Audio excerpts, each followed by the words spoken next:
Breve historia de los samuráis, por Carol Gaskin y Vince Hawkins. Prólogo de Juan Antonio Cebrián. Samuráis, los guardianes del sol naciente. Siempre admiré la condición y el alma de los antiguos guerreros medievales, hombres dispuestos a sacrificar sus vidas en la defensa de lo que ellos entendían como nobles ideales. Los caballeros europeos son sobradamente conocidos gracias a nuestra literatura más cercana. Empero, los paladines de Oriente, acaso por la distancia o por una ignorancia aceptada, han sido cubiertos por la bruma o por los fantasmas del recelo. Curiosamente, si nos ponemos a la tarea de comparar vida y obra de estos luchadores, comprobaremos que, tanto los de aquí como los de allí, no se diferencian en exceso en cuanto a determinadas pautas de comportamiento, y pronto observaremos que hay pocas cosas que separen al Cid de un samurái Minamoto. Según reza en las antiguas leyendas de la mitología japonesa, en el albor de los tiempos, una bella diosa nipona contrajo tristeza de amor. De sus lágrimas brotaron islas que conformaron el archipiélago del sol naciente.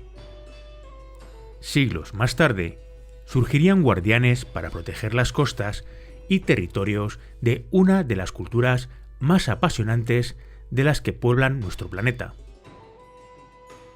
Samurái significa en japonés servidor, y eso es precisamente lo que esta casta guerrera e intelectual hizo durante su tiempo de hegemonía: servir a sus señores feudales. Esos mismos daimyo que pugnaban por el control de un imperio cuya representación figurativa máxima es el crisantemo. Dicen que la vida de un samurái era bella y breve como la flor del ciruelo. Por eso no es extraño que uno de sus lemas vitales fuera: morir es solo la puerta para una vida digna. Estos magníficos caballeros mantuvieron una intensa vida militar entre los siglos XII y XVII. En ese periodo de luchas entre clanes se les podía ver orgullosos a lomos de sus pequeños aunque resistentes caballos, y fieles al ritual guerrero impuesto por el bushido, auténtico código de conducta para aquel que se formara en esta indomable casta. La liturgia del samurái antes de cada batalla sigue estremeciendo a todo aquel que se acerque a su historia.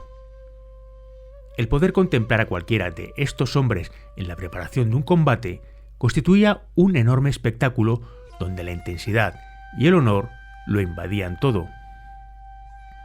Con sumo cuidado ceñían a su cuerpo majestuosas armaduras lacadas en negro en las que un sinfín de piezas ajustadas milimétricamente protegían a su dueño. La ceremonia se completaba cuando el samurái cogía sus armas personales, en las que destacaba la katana, una infalible espada de 60 centímetros de largo, elaborada con técnicas ancestrales solo conocidas por escogidos maestros herreros, los cuales necesitaban 3 meses para forjarlas. La tradición exigía que fuera la espada la que eligiera a su compañero. Para ello, el guerrero se situaba ante un grupo expuesto por el forjador. La elección solo dependía de las vibraciones comunes emitidas por la espada y el samurái. Una vez juntos, no volverían a separarse jamás, entroncándose sus almas hasta el combate final. Los samuráis ocupaban sus periodos de ocio en el perfeccionamiento del espíritu. Gustaban de la poesía y el teatro, y se refugiaban con frecuencia en la creación de maravillosos jardines flotantes. Eran auténticos pensadores que engrandecieron Japón en diferentes ámbitos. Su declive llegó cuando la paz y los tiempos modernos se instalaron en el país. En 1868, el 7% de la población japonesa se podía considerar samurái, es decir, 2 millones de personas regentaban sus vidas basándose en el código bushido. Muchos, ante el temor popular que seguían infundiendo, se refugiaron en las ciudades convirtiéndose en artistas, comerciantes o profesores, Otros no tuvieron esa suerte, quedando abandonados a la marginación o al alcoholismo. En 1876, los samuráis se rebelaron ante el poder. Durante más de un año mantuvieron en jaque al gobierno con sus armas tradicionales. Sin embargo, el peso de la nueva tecnología bélica aplastó sus tradiciones y orgullo, y más de 20.000 murieron acribillados por fusiles repetidores o ametralladoras de posición mientras realizaban sus últimas y gloriosas cargas de caballería. Fue la única manera que concibieron para morir de forma noble y justa con las enseñanzas recibidas.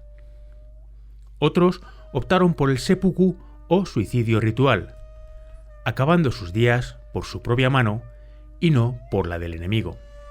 En 1944, el espíritu samurái resurgió en forma de kamikazes, que intentaban frenar el avance norteamericano sobre sus islas. Como sabemos, todo fue inútil y aquel viento divino terminó por estrellarse contra el acero blindado de los buques aliados. No obstante, algo queda en la idiosincrasia nipona de aquellos bravos guerreros. Lo vemos en su talante nacional, el mismo que ha impulsado a un imperio abatido por la guerra hacia los primeros puestos ocupados por las potencias que les vencieron. En esta magnífica obra, escrita por Carol Gaskin y Vince Hawkins, el lector viajará por los paisajes que cogieron a estos rotundos guerreros. Conocerá sus técnicas de combate, sus códigos de conducta y, sobre todo, el honor que impulsó sus vidas hasta las últimas consecuencias. Una historia apasionante que les invito a conocer dejándose llevar por la narración expuesta en estas vibrantes páginas. Estoy convencido que, tras la lectura de este libro imprescindible, nadie se verá empujado a realizarse el harakiri. Capítulo 1. El primer samurái. El campo estaba iluminado por antorchas que producían una luz fantasmal. Calmados, aunque alertas, los hombres esperaban que llegase el amanecer. Estaban preparados para la guerra, vestidos con los colores de la familia, envueltos por su armadura de metal atada con cordones de tonos brillantes y portando las armas al cinto. Sus estandartes ondeaban al viento, adornados con el emblema de su señor y líder. Los caballos permanecían quietos. De repente, al despuntar el día, estos cobraron vida. Los hombres se pusieron enseguida en movimiento, y su líder, que lucía una magnífica armadura y sedas estampadas, se puso en pie. Su rostro quedaba escondido por una máscara de hierro que infundía terror, y su casco llevaba los cuernos dorados de una luna creciente. Por un instante estuvo tan quieto como una estatua, escuchando y escudriñando el horizonte. Husmeó el aire y dirigió su mirada a los caballos. Entonces, el gran señor de la guerra dejó salir un fiero grito de batalla. Los hombres se apresuraron para colocarse en sus posiciones. A medida que el sol naciente bañaba el campo con un brillo levemente anaranjado, el enemigo se hizo visible de manera repentina. Cientos de arqueros a caballo, gritando temibles gritos de guerra. Los jinetes se encontraron cara a cara, dispuestos en dos líneas de batalla que prorrumpían en un ruido atronador. Enseguida el aire sobre el campo de batalla estuvo cubierto de haces de flechas sibilantes.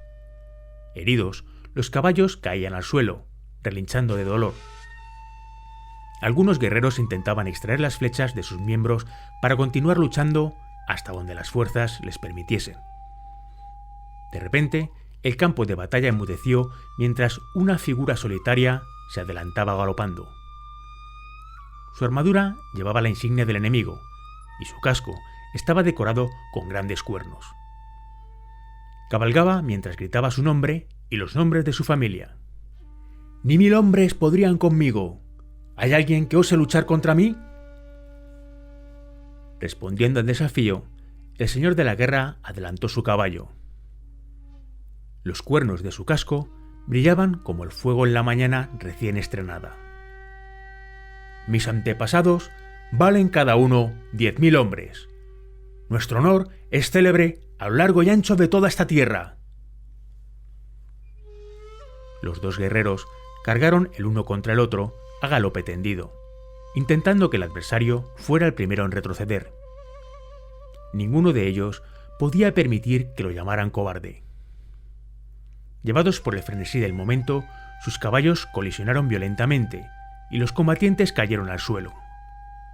En un instante, sacaron las espadas. El bruñido metal cortó el aire mientras los hombres se acechaban el uno al otro en una danza mortal. El roce de las afiladas hojas se convertía en chispas.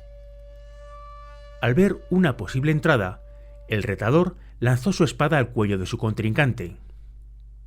Este se hizo rápidamente a un lado.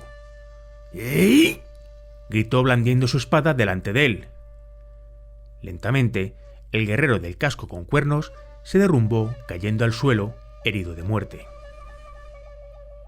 Agachándose sobre su enemigo, el guerrero de la luna creciente asestó un golpe final con su espada y con un grito de triunfo mostró a todos la cabeza de su enemigo. Animados por la victoria, los hombres del jefe guerrero se lanzaron al ataque y sus enemigos se batieron rápidamente en retirada. La batalla había terminado. Los soldados estaban satisfechos. El general enemigo había sido un digno contrincante y había tenido una muerte honorable. Pero, ¿quiénes eran estos fieros espadachines? ¿Según qué extrañas reglas luchaban? Los guerreros eran samuráis, soldados profesionales que servían a los señores de la guerra rivales de Japón. Las historias de los samuráis y de su famoso código de honor han fascinado a generaciones. Pero los primeros samuráis no eran conocidos por su destreza con la espada. Su camino era conocido como el camino del arco y del caballo. El camino del arco y del caballo. Japón es un grupo de hermosas islas llenas de montañas en el Océano Pacífico, en la costa este de Asia. Está separada de Rusia, China y Corea por el Mar del Japón.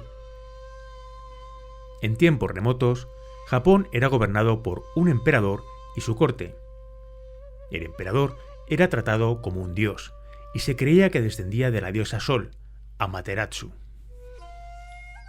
Por debajo del emperador estaban los nobles, y por debajo de los nobles había muchas categorías de samuráis. Más abajo estaban los campesinos, que trabajaban las tierras de los nobles. En aquellos tiempos, cualquiera podía ascender para convertirse en un samurái. Pero en el Japón posterior, solo aquellos que hubieran nacido de padres samuráis podían ostentar el rango de samurái. La palabra samurái significa servir. Originalmente, los samuráis eran soldados que servían a la corte imperial y eran absolutamente leales al emperador, pero también protegían a las familias de los nobles. Desde los tiempos más remotos, el arroz ha sido el producto más importante de la isla. Aquel que poseyera los campos de arroz controlaba la riqueza del país. Hacia el siglo XII, muchos hombres poderosos poseían tierras y castillos lejos del palacio del emperador en Kioto. Para protegerse de las bandas de ladrones y de ellos mismos, los nobles empezaron a tener sus propios ejércitos de samuráis. Las armas preferidas eran el arco y la flecha y la lanza. El guerrero samurái seguía un código de honor llamado Bushido, el camino del guerrero, y prometía lealtad completa a su señor. Un samurái que se distinguiese en la batalla podía recibir un lote de tierras como recompensa. Con el apoyo de sus ejércitos samuráis, los nobles ganaban el control de vastos territorios. Estas nobles familias comenzaron a aliarse para formar clanes que acabarían siendo más poderosos que el mismo emperador. Los clanes, con frecuencia, mantenían disputas entre ellos. Finalmente, estalló la guerra civil entre los dos clanes más poderosos, el Minamoto o Genji y el Taira o Heike. y Japón entró en la Edad de la Espada. El mayor tesoro del samurái, la espada. En las antiguas historias sobre el nacimiento de nuestro mundo, la primera espada siempre mencionada es un acero japonés llamado la espada sagrada. Esta poderosa arma fue forjada en la cola de una gigantesca serpiente de 8 cabezas, cuya parte inferior estaba escondida por nubes de humo negro. La serpiente, que era tan alta como 8 montañas, gustaba de comer jóvenes doncellas. De manera que el héroe Susanoo, hijo del dios del fuego, se decidió a matar al monstruo. Engañó a la serpiente para emborracharla con sake, un vino de arroz muy fuerte. Una vez ebria, la serpiente se quedó dormida y Susanoo la cortó en pedazos. Pero cuando llegó a la cola, la espada de Susanoo golpeó algo muy duro y se rompió en dos. Tanteando con sus manos en el interior de las oscuras nubes, descubrió la espada sagrada. Según la leyenda, la espada era uno de los 3 tesoros que fueron entregados por los dioses al primer emperador de Japón para constituir las insignias reales o las joyas de la corona. Un espejo de hierro y un collar fueron las otras 2. Así que la espada, un símbolo del poder divino del emperador, ha sido venerada por los japoneses desde los tiempos antiguos. Tokugawa Ieyasu, 1542-1616, uno de los jefes samuráis más importantes, llamó a la espada el alma del samurái. En la época de Ieyasu, solo al samurái le estaba permitido llevar 2 espadas. La más larga, la katana, era el arma principal en la batalla. La espada corta, la wakizashi, se usaba también en combate y, de ser preciso, en el suicidio ritual. Para el orgulloso samurái, no había posesión más preciada que su espada. Se colocaba una espada en la habitación del samurái el mismo día de su nacimiento, y también se depositaba una espada en su lecho de muerte al morir. A lo largo de su vida, el samurái acostumbraba a dormir con su espada cerca de su almohada y la llevaba consigo donde quiera que fuese. Las espadas eran siempre tratadas con respeto. Cuando se visitaba a otro guerrero, el samurái podía colocar su katana en un armero especial cerca de la puerta, o bien se le permitía a un criado llevársela sobre un paño de seda, pero siempre se quedaba con el wakizashi en su cinto. Las espadas de los samuráis pasaban de generación en generación. Cualquier falta de respeto a la espada de un samurái era vista como un insulto hacia toda su familia. Se consideraba una grave ofensa tocar de cualquier forma la espada de otro sin su permiso, una afrenta que podía resultar en un cruento duelo. Por este motivo, los samuráis tenían que tener cuidado para no rozarse entre sí al andar por la calle, por ejemplo. Los samuráis también creían que las mejores hojas de los mejores fabricantes de espadas tenían poderes espirituales en sí mismas. Las espadas que habían sido usadas en combate eran especialmente apreciadas. Pero los samuráis adinerados también buscaban nuevas espadas de espaderos famosos. Aquellos que hacían las espadas eran reverenciados como artistas y hombres santos, y el taller de un forjador de espadas era considerado como un templo, donde se realizaba un trabajo sagrado. Un cartel típico a las afueras de un taller podía leerse como sigue: se pulen almas. Se pensaba que la personalidad de un espadero pasaba a formar parte de sus obras, así que antes de forjar una espada, un maestro forjador ayunaba para purificarse. Colgaba por su taller plegarias escritas en papel de arroz y se vestía con kimonos blancos, como un sacerdote, para trabajar en la forja encendida. Mientras trabajaba, mantenía una concentración absoluta. La espada de un samurái estaba hecha de hierro y acero, calentada en la forja y enfriada sucesivamente, o templada en una mezcla de aceite y agua. El acero era trabajado con el martillo. modelado una y otra vez hasta conseguir 4 millones de láminas de metal. La hoja de la espada de un samurái era muy dura y extremadamente afilada, pero el cuerpo de la misma era más suave y flexible. Una vez acabada, la espada era guarnecida y se le añadía un mango decorado.